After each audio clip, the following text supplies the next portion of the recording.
Alibaba group के cofounder और China के सबसे रईस इंसान जैक मा को आज कौन नहीं जानता। पैसों की तंगी के माहौल में जैक मा का बचपन बीता।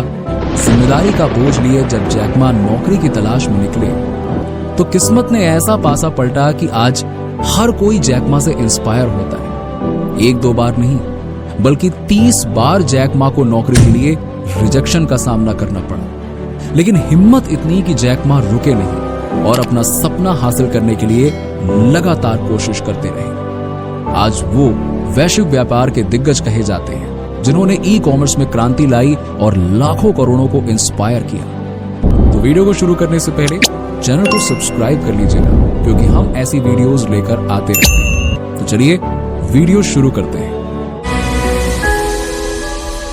नमस्कार। मेरा जन्म एक ऐसे परिवार में हुआ जो बहुत अमीर नहीं था। पढ़ाई में मैं अच्छा नहीं था। छोटी और बड़ी कक्षाओं में बार बार फेल हो जाता था।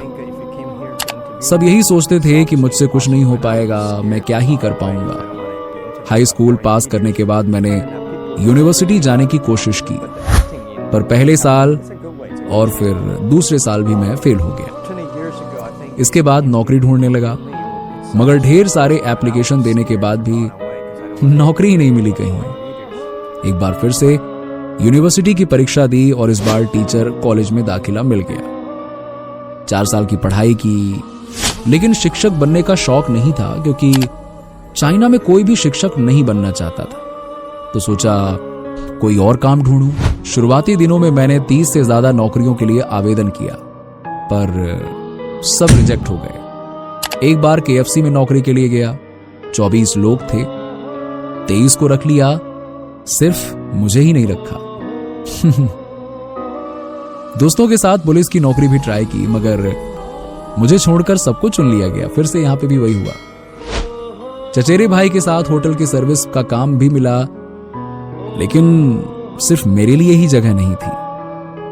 तो मां ने पूछा, बेटा कुछ मिला क्या? मैंने खुद से कहा, शायद मेरा वक्त अभी नहीं आया है, पर कभी ना कभी कुछ अच्छा जरूर होगा। 1994 में मैंने अलीबाबा शुरू किया। उसी साल मुझे अमेरिका जाने का मौका मिला। वहां मुझे इंटरनेट के बारे में पता चला और लगा कि यह बहुत ही खास चीज है। यह पूरी दुनिया को जोड़ने वाला एक नेटवर्क है और शायद इससे दुनिया बदल सकती है। वापस चाइना आया और अपनी कंपनी शुरू की। बहुत मुश्किलें आईं, क्योंकि 1994 में चाइना अभी इंटरनेट से जुड़ा भी नहीं था। ये जबरदस्त अनुभव था। मैंने खूब मेहनत की, कई लोगों के साथ मिलकर कुछ बड़ा करने की कोशिश की, पर 3-4 साल तक कुछ खास नहीं हुआ। फिर 1999 में मैंने अलीबाबा नाम से कुछ नया शुरू किया।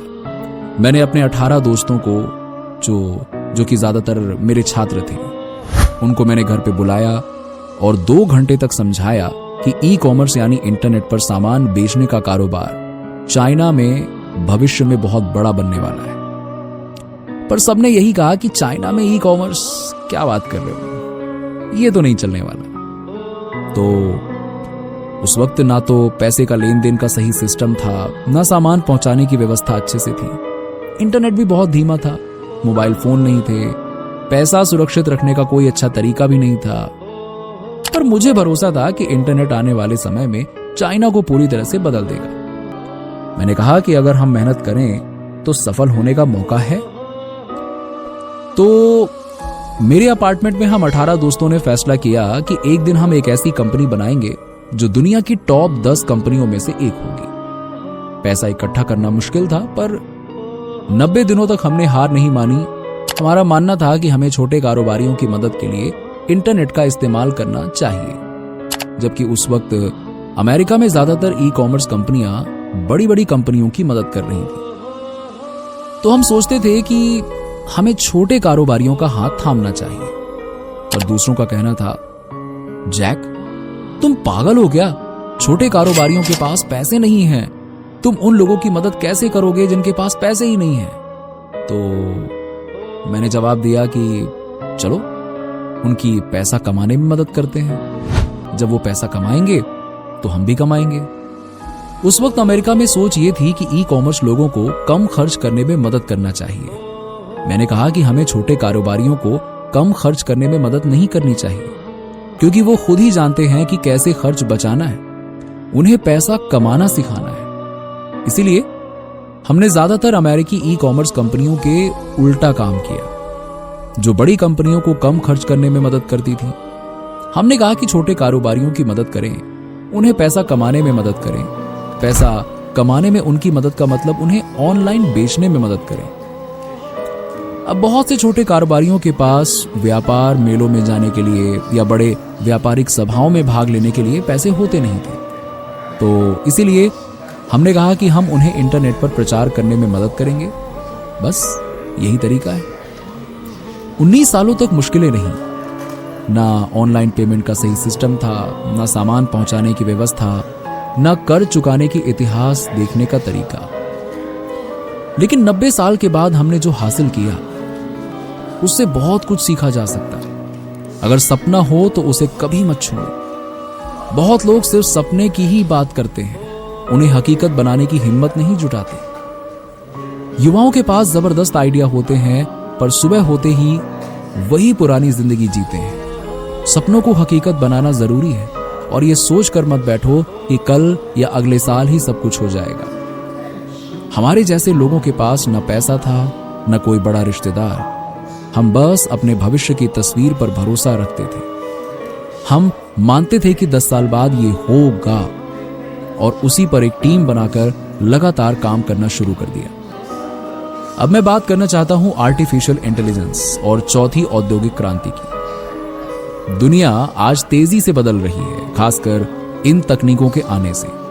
दक्षिण अफ्रीका और पूरे अफ्रीका को भी इस बदलाव के लिए तैयार रहना जरूरी है, ताकि वो पीछे न छूट जाएं। अब बहुत से लोग एआई, रोबोट और लॉट जैसी नई टेक्नोलॉजी को लेकर परेशान हैं। उन्हें लगता है कि ये इंसानों की जगह ले लेंगी। लेकिन मैं युवाओं से कहता हूं कि घबराने की जरूरत नहीं है। ये सच है कि एआई बहुत तेजी से काम कर सकता है, कई चीजें सीख सकता है और फैसले ले सकता है, लेकिन इंसान के पास जो समझदारी, अनुभव और रचनात्मकता है, वो किसी मशीन में नहीं हो सकती। इतिहास में भी जब नई तकनीकें आईं, लोगों को लगा कि उनके काम ही चले जाएंगे, पर ऐसा हुआ नहीं। पहली औद्योगिक क्रांति में भी जब ट्रेनें आईं, तो लोगों को लगा कि गाड़ी वालों की नौकरी चली जाएगी, पर ट्रेनों से नए रोजगार भी तो बने। हाँ, ये जरूर है कि हम खुद को अपडेट रखें और नई चीजें सीखें, ताकि बदलते समय के साथ चल सकें। कुछ लोग चिंता करते हैं कि क्या किसी दिन मशीनें इंसानों से ज्यादा समझदार हो जाएंगी। मैं कहता हूं, चिंता मत करो। मशीनें भले ही कितनी भी तेज हों, वो सिर्फ वही कर सकती हैं जो हम उन्हें प्रोग्राम करके देते हैं। उनके पास इंसानों जैसा दिल नहीं है जो प्यार, करुणा और दया महसूस कर सके। इंसानों में वो बुद्धि और विवेक है जो किसी मशीन में नहीं आ सकता। किसी भी देश की तरक्की के लिए 3 चीजें जरूरी होती हैं। पहला है शिक्षा। बच्चों को अच्छी शिक्षा देना बहुत जरूरी है। शिक्षा में इन्वेस्ट करना सबसे अच्छा इन्वेस्टमेंट है, क्योंकि इससे आने वाली पीढ़ी देश को आगे बढ़ा सकती है। दूसरा, भरोसा और हार्ड वर्क का समर्थन। देश में लोगों को अपना कारोबार शुरू करने की हिम्मत होनी चाहिए। इसके लिए सरकार पर भरोसा जरूरी है। बड़े बड़े व्यापारियों से ज्यादा सरकार को नए हार्ड वर्कर्स को आगे बढ़ाने में मदद करनी चाहिए। ये लोग ही भविष्य में तकनीक और शिक्षा का इस्तेमाल करके नई चीजें बनाएंगे और देश को तरक्की देंगे। तीसरा, पारदर्शी और कुशल सरकार। सरकार का काम पारदर्शी होना चाहिए, यानी सरकार के काम सबको साफ साफ दिखने चाहिए। साथ ही सरकार का काम कुशलता से होना चाहिए, यानी काम जल्दी और सही से होना चाहिए। ऐसी सरकार ही उद्यमियों और शिक्षा प्रणाली का अच्छा साथ दे सकती है। अब बात करते हैं आने वाले समय की। दुनिया तेजी से बदल रही है। जल्द ही चौथी औद्योगिक क्रांति आने वाली है, जिसमें आर्टिफिशियल इंटेलिजेंस और इंटरनेट ऑफ थिंग्स यानी लॉट जैसी नई तकनीकें मुख्य भूमिका निभाएंगी। मुझे इस बात की चिंता है कि क्या हमारा शिक्षा सिस्टम बच्चों को इस क्रांति के लिए तैयार कर पाएगा। पिछले 2 सालों में हम बच्चों को फैक्ट्री और मशीनों के लिए तैयार करते आए, लेकिन अब जरूरत है कि उन्हें क्रिएटिव सोच, नई चीजें सीखने का हुनर और तकनीकी से दोस्ती करना सिखाया जाए। नहीं तो आने वाले समय में मशीनें हमारे बहुत से काम कर लेंगी और इंसानों के लिए नौकरियां ढूंढना मुश्किल हो जाएगा। मशीनें तो कमाल की हैं, पर उन्हें हर काम नहीं आता। इसीलिए हमें यह सोचना होगा कि स्कूलों में बच्चों को क्या सिखाना चाहिए। मशीनें हिसाब किताब में तेज होंगी, पर क्या वो गाना गा सकती हैं? क्या नई कहानियां लिख सकती हैं? नहीं ना। तो हमें बच्चों को ऐसे हुनर सिखाने होंगे जो उन्हें मशीनों से अलग बनाए। बस आज मैं आपको यही बताना चाहता था। धन्यवाद। तो दोस्तों, आज के लिए बस इतना ही। आपको ये स्पीच कैसी लगी और आपके जीवन की वो मुश्किल घड़ी कौन सी थी जो आज आपको हिम्मत देती? कमेंट में जरूर बताइए। और ऐसे वीडियोस बनाने में हमें काफी मेहनत लगती है, तो प्लीज वीडियो को लाइक और शेयर करके हमें सपोर्ट कीजिएगा। धन्यवाद।